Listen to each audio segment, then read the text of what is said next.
दोघे का एकामेकाला गुंड म्हणत होते, एकामेकाला मारायला उठले होते. मी मंदाकिनीला आवरलं, सुमन चंद्याला दूर केलं. तसं चंद्याचं आणि मंदाचं समोरासमोर बोलणं काही दिवस झालंच नाही. मंदा तर पाहून थुकायची त्याला. चंद्या विनाकारण बोलायचं नाही, पण असं केलं की चिडायचा. मला सांगायचा, समजवशील ना, नाही तर मी समजवेल. मग तुला तर माहिती आहे मी कसा समजवतो.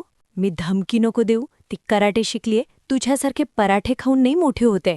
संध्या थोडा घाबरत. तू आहे ना, तू तिला समजवशील ना, तुझ्याबरोबर चांगली बोलते ती. मी, का रे, घाबरलं का? संध्या, मी कशाला घाबरू? तिला नाही आबरू, मुलगी असून अंगावर धावून येत होती, अंगावर आली धावून. मी, सोडलं, मुलगी होती पाहून. संध्या, शाळेतल्या म्हणीत चुकीच्या म्हणतो, कमीत कमी व्यवहारातल्या तर बरोबर म्हणत जा. म्हण अशी आहे, मला नाही अब्रू आणि मी कशाला घाबरू. संध्या, की तुमच्या बाबतीत आहे, मला तर अब्रू आहे आणि माझा अब्बू कसा आहे तुला तर माहीत आहे. कुत्र्या, अब्बू काय म्हणतो? बाबा म्हणायचा ना आधी. संध्या, फक्त तिला शिव्या द्यायच्या होत्या. बाबाच्या पुढे घाणेरडे शब्द वापरायची सवय नाही ना, रिस्पेक्ट आहे बाबांचा. म्हटलं अब्बू म्हणून वाटू लावू तिची. तिचा वाटू लावू म्हणता म्हणता माझा बापच माझा अब्बू होऊन गेला. मी, तुझ्या आईला कळला तर बसेल झब्बू. हो ग बाई, का?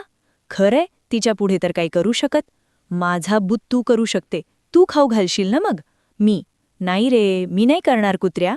माझ्या जेवणात तुझं होतं का बकासूर? संध्या, घाबरवत होतो. कशाला? कळलं नाही पाहिजे माझ्या आईला मी काय बोललो ते. पण सांग त्या मंदीला, उलटा सीधा फटका बसून जाईल. अशीही जशी आहे ती, मला नाही वाटत नाही कुणी मुलगा पाहत असेल. मी, तुझ्यासारखी वाया गेली नाही ती की मुलगा पाहिल. संध्या, तोंडावर, मी काय मुलगा पाहत नाही.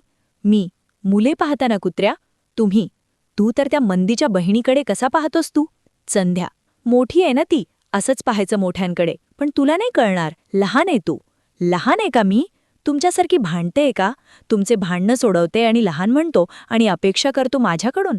संध्या, असं आहे तुझं, तूही लहान आहे आणीकडे लक्ष नाही गेलं, पण आता कळतं कुत्रा काय म्हणत होता. खरंच म्हणत होता ना, लहान होती मी. थोडा हुशार होता. मी विचारलं त्याला, त्या मंदीचा चेहरा बिघडला तर तुला भेटेल संधी, तुझ्यासारख्याची होईल चांदी. ज्यांच्या लग्नाचे होणारे वांदे, तू करशील का लग्न मंदाशी? संध्या, माझ्या मैत्रिणीशी. त्या दिवशी संध्या, लग्नच करायचं असलं तर तू का वाईट आहे? मग मी, ही म्हटलं, संध्या, तुला कशी मुलगी पाहिजे लग्नासाठी? माझ्यासारखी म्हणाला, समजदार, सर्वांना सांभाळणारी. मी, झोपली नाही 2 दिवस विचार करून.